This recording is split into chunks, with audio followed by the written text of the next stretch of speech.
Retomamos nuestro espacio de noticias, nuestra asamblea, el noticiero de la televisión legislativa. A propósito del proyecto de Código Monetario Financiero y particularmente en la nota precedente al corte comercial dábamos cuenta de primero un exhorto emitido la semana anterior por el Consejo de Regulación y Desarrollo de la Comunicación e Información Cordicom y una respuesta emitida en estas horas por la Asociación Ecuatoriana de Editores de Periódicos AEDEP. El exhorto del Cordicom tiene relación con algunos lineamientos que debemos tomar en cuenta los periodistas y también los orientadores de opinión en los medios a la hora de hablar sobre el proyecto de Código Monetario y Financiero, argumentando, decía el exhorto, que se podrían producir riesgos en cuanto a la estabilidad del sistema financiero ecuatoriano. La respuesta de la AEDEP, conocida en el transcurso de la jornada de este lunes, da cuenta de una supuesta intención, velada intención, dice el comunicado, de una censura previa sobre los medios de comunicación y su trabajo. ¿Cuál es la posición del Cordicom? Le quiero preguntar a la doctora Paulina Mogrovejo, quien es integrante del Consejo de Regulación y Desarrollo de la Información y Comunicación. Doctora, bienvenida, ¿cómo le va? Muchísimas gracias por la invitación. ¿Qué se pretendió con el exhorto? Bueno, lo que queremos nosotros es generar en el país una cultura de pluralidad y de rigurosidad en el tema de la información y también en el tema de la opinión en el ámbito de la ética y la responsabilidad dentro de lo que corresponde a cada uno de estos géneros de la comunicación y la información, para que no se ponga en riesgo un bien tan preciado y un valor tan preciado para las ecuatorianas y los ecuatorianos como es la confianza en el sistema financiero, que nos ha costado tanto tiempo recuperar luego de la crisis del año 99. Y no solamente a los bancos privados y a los bancos del sector público,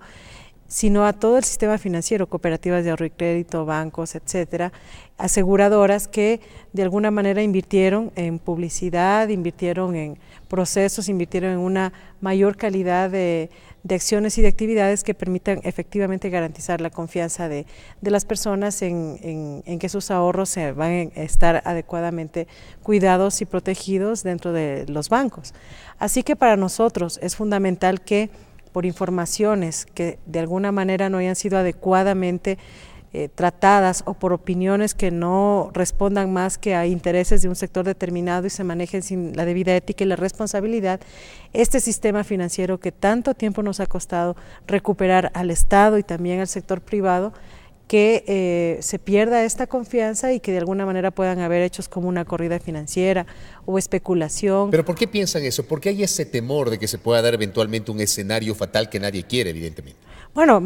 nuestra preocupación, más que temor, tiene que ver con el tema de que se puede generar alarmas sociales innecesarias e injustificadas.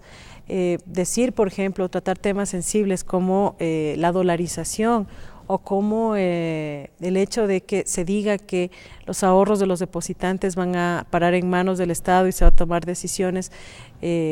sin análisis adecuado de riesgo y que van a afectar los ahorros de las personas, es una información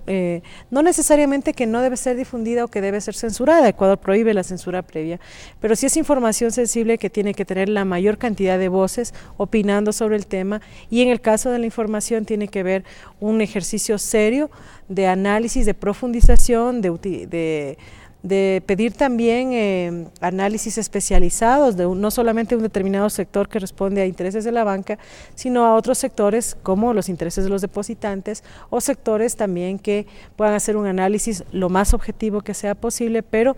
que amerite una investigación o que realice una investigación que de alguna manera les sirva a los depositantes para tomar decisiones adecuadas, les sirva a los inversionistas para tomar decisiones adecuadas y no solo para descalificar el proyecto. Porque aquí evidentemente hay una discusión que me parece a mí es recurrente y que tiene que ver con los géneros periodísticos que obviamente nosotros desde las aulas universitarias y en el ejercicio de la profesión hemos aprendido. El género de información, es decir, una noticia que evidentemente requiere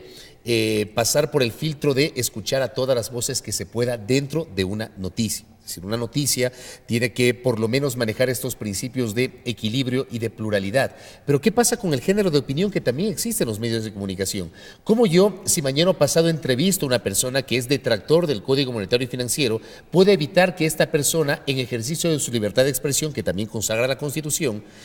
Y también en ejercicio de la inexistencia o la prohibición de la censura previa, ¿cómo evito, digo, que comente aspectos como los que acaba de mencionar usted en este diálogo?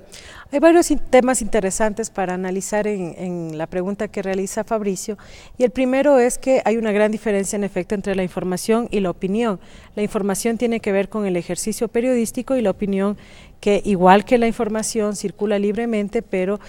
corresponde más bien al pensamiento y al punto de vista de una determinada persona o de un determinado sector. Hay una diferencia en esto. La ley de comunicación establece esta diferencia y el reglamento la desarrolla mucho más cuando no le obliga a la opinión a establecer un requisito de veracidad, como sí lo hace en el tema de la información. Pero la Ley Orgánica de Comunicación también establece ciertos criterios deontológicos, tanto para la información como para la opinión, y estos criterios tienen que ver con el manejo ético y responsable con la sociedad de las opiniones que se realizan y de las informaciones que se realizan. En esto, los dos géneros tienen que cumplir con estos criterios deontológicos. En el tema de la información, para nosotros asegurar que a las personas, en este caso los depositantes, puedan contar con una información que realmente les sirva para sus decisiones financieras, lo que deben hacer en el ámbito de la información es una debida contrastación, una debida contextualización, verificación y pluralidad, y que la información sea oportuna, que las fuentes sean confiables, que se haga uso del periodismo de investigación para que haya una profundización, un análisis especializado de un tema sensible como el proyecto de Código Monetario Financiero, que de por sí es un tema financiero especializado. Por ejemplo, que no solamente tenga a los banqueros, sino también a los actores de la economía popular y solidaria, a los legisladores de un sector, a los legisladores de otro sector, al común de la gente, a los clientes de la banca, en fin,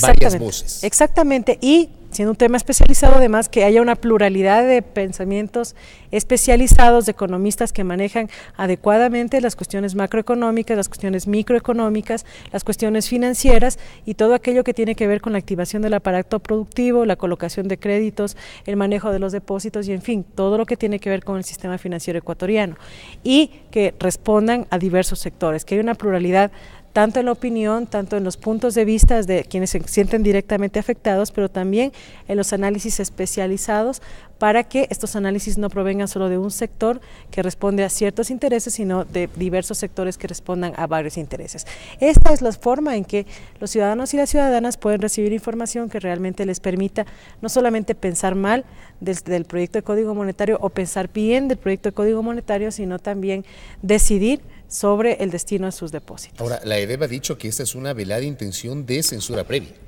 De ninguna manera, Fabricio, lo que nosotros estamos pidiendo más bien es más información, más pluralidad, más sectores opinando sobre el proyecto de Código Monetario Financiero. ¿No están pidiendo que los medios se callen y no opinen nada, al menos no en negativo de este tema? No estamos pidiendo eso, estamos pidiendo que se opine positiva o negativamente del proyecto de Código Monetario y Financiero, pero que esta opinión sea ética, sea responsable y sea plural. ¿Qué es lo que no está ocurriendo? Bueno, nosotros tenemos ya un análisis de notas positivas y notas negativas, ya una prevalencia, como habíamos dicho en el pronunciamiento. ¿Han hecho un monitoreo sobre eso? Sí, de notas que de alguna manera circulan una sola versión relacionada con opiniones, informaciones sobre el proyecto de Código Monetario y Financiero. Lo que nosotros pedimos precisamente es que hayan muchas versiones, que hayan muchas notas, que haya mucha información positiva, mucha información negativa, pero que haya un equilibrio y que se realice con rigurosidad y pluralidad. ¿Ustedes consideran que este exhorto, doctora Mogrovejo, fue un exhorto oportuno? Bueno, a nosotros no estamos midiendo políticamente, realmente nuestra preocupación es absolutamente genuina y yo como depositante, mi familia como depositante, nuestros vecinos y vecinas que son depositantes y por la experiencia que hemos vivido en el año 1999, a todos los ecuatorianos y ecuatorianas nos preocupa que haya inestabilidad del sistema financiero y nosotros como autoridades y como responsables del derecho a la comunicación e información, de su garantía y desarrollo, pues sentimos la responsabilidad y la obligación ética de decir que estamos preocupados por esta situación e invitar a los actores, especialmente a la prensa y a los actores políticos y sociales, para que también emitan opiniones que sean responsables, porque lo otro es sabotearse como sociedad, lo otro es hacernos daño nosotros mismos como sociedad, provocar a lo mejor una corrida financiera que no queremos que suceda en nuestro país, porque eso sí arriesgaría la estabilidad del sistema. Eso es lo que estamos planteando, ha sido una decisión pensada, una decisión tomada en consecuencia con el derecho de las personas a recibir información de calidad. Pero que no pasa de un exhorto que implica una recomendación, una opinión del Cordicón, que es puede una ser opinión, acogido o no por un medio. Por supuesto, es una opinión del Consejo de Regulación. Nosotros no estamos pensando ni estamos promoviendo que exista una persecución ni una sanción en contra de ningún medio de comunicación, de ningún sector, ni del público, ni del privado, ni del comunitario. No estamos pidiendo que los actores políticos se callen alrededor de sus opiniones en el proyecto de Código Monetario, sino que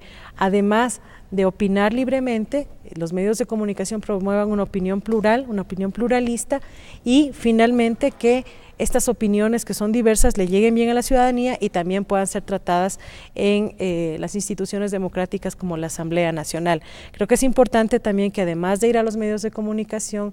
todos los actores que opinen, o en su mayoría, por lo menos los sectores a los que se representa, puedan acudir a la Asamblea Nacional, presentar sus observaciones, presentar sus propuestas, y que esas propuestas y observaciones sean finalmente un producto consensuado